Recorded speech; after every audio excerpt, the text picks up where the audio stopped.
আসসালামু আলাইকুম প্রিয় শিক্ষার্থী বন্ধুরা, ওয়েলকাম করছি লার্নিং রবি ইউটিউব চ্যানেলে হোপফুলি গেট টুডে।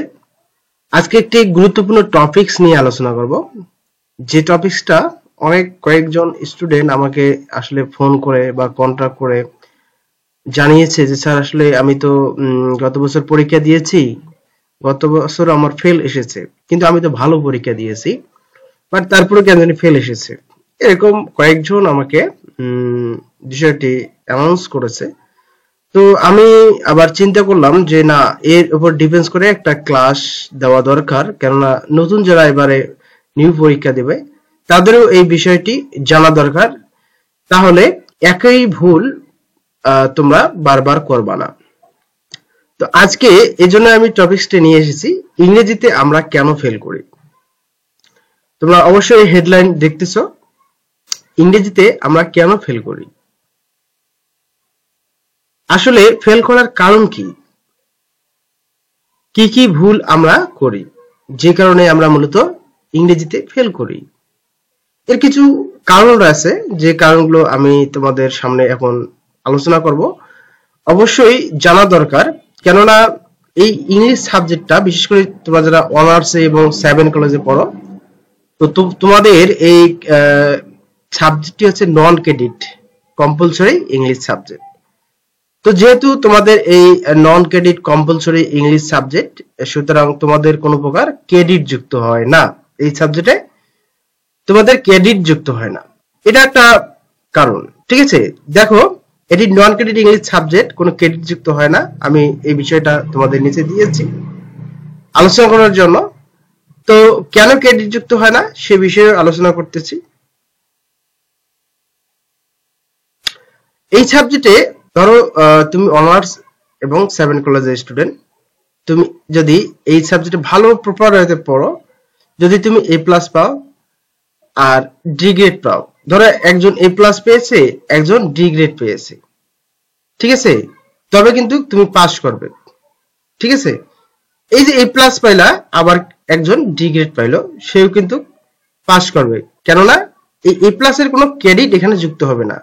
শুধু এখানে মূল বিষয়টা হচ্ছে 40 মার্ক তোমাদেরকে তুলতে হবে। ঠিক আছে, তাহলে তোমরা পাস। আবার যদি তুমি 80 তোলো তাও পাস, শুধু তোমাদের সার্টিফিকেটে তোমাদের মার্কশিটে থাকবে পাস অথবা ফেল। আবার তোমরা যদি এফ গ্রেড পাও তাহলে কিন্তু ফেল, তাহলে এফ গ্রেড পাইলে তোমাদের বিশাল ক্ষতি। আর এফ গ্রেড যদি তোমরা পাও এই সাবজেক্টে, তোমরা যদি সব সাবজেক্টগুলোতে যদি তোমরা উত্তীর্ণ হও তোমাদের ইয়ার শেষ করে, তারপরে তোমাদের ফেল থাকবে। কেননা এই যে শুধুমাত্র ইংলিশটা ইংলিশে এই যে শুধুমাত্র ইংলিশে তোমাদের কোনো ক্রেডিট যুক্ত না হওয়ার কারণে তোমরা এই সাবজেক্টকে কি অনেকটা গুরুত্ব দাও না, অনেকটাই গুরুত্ব দাও না। আর এই অনেকটা গুরুত্ব না দেওয়ার কারণেই তোমাদের এরকম রেজাল্ট আসে। ঠিক আছে, তবে এর ক্ষেত্রে আরো একটা বিষয় রয়েছে, তোমরা যদি অনেক সময় 40 মার্ক তুলো, ঠিক আছে, তারপর অনেক সময় পাস হয় না, এটাও একটা কিন্তু সমস্যা রয়েছে, আমি প্রায় দেখি। তো এই বিষয়ে এখন আলোচনা করব যে কেন 40 পাইলেও পাস হয় না, এর কারণ কি। দেখো, অনার্স ডিগ্রি এবং 7 কলেজের তোমরা যারা রয়েছে, বিশেষ করে অনার্স এবং ডিগ্রি 7 কলেজের ছাত্রছাত্রীদের আমি বলতে চাচ্ছি যে এখানে তোমাদের এই ইংলিশ সাবজেক্টে তোমাদের 3টি পার্ট থাকে। একটা হচ্ছে প্যাসেজ, এরপর হচ্ছে গ্রামার, সর্বশেষ রাইটিং। এ পার্টে থাকে প্যাসেজ, বি পার্টে থাকে গ্রামার এবং সি পার্টে থাকে রাইটিং পার্ট। তোমাদের কিন্তু প্রত্যেকটি পার্টে তোমাদের একটা করে মার্ক থাকে। যেমন অনার্সে প্যাসেজে আছে 20 মার্ক, ডিগ্রিতে আছে 10 মার্ক। এরপর গ্রামারে অনার্সে আছে 45 মার্ক এবং ডিগ্রিতে আছে 20 মার্ক। রাইটিং পার্টে ডিগ্রিতে আছে তোমাদের 50 মার্ক এবং অনার্সে আছে 35 মার্কস। ঠিক আছে, এই হচ্ছে বিষয়। তা প্রত্যেকটি পার্টে কিন্তু একটা মার্ক রয়েছে। তোমরা মনে করো যে তোমরা যারা ডিগ্রিতে রয়েছে, তোমরা ধরো 50 মার্কের রাইটিং পার্টে 50 মার্ক, তোমরা 50-এর মধ্যে 45 পাইলা, কিন্তু এই যে প্যাসেজ আর গ্রামারে তোমরা 2 মার্ক 3 মার্ক করে পাইলা, কি হইলো?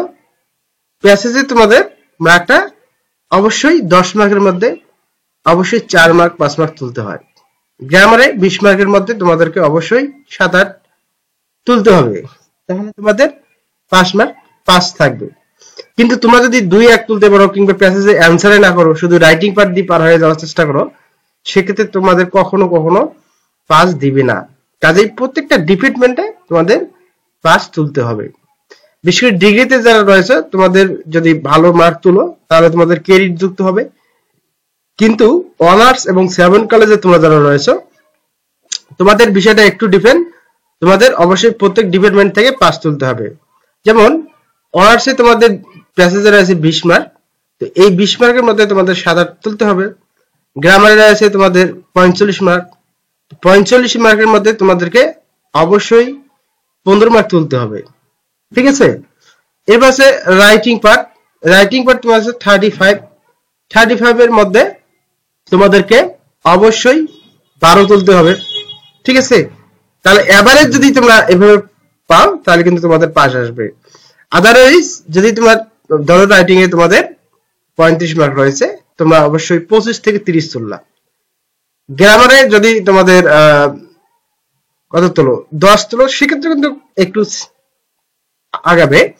প্যাসেজে তোমাদের ভালো করতে হবে, ঠিক আছে, তাহলে তোমাদের পাস আসবে।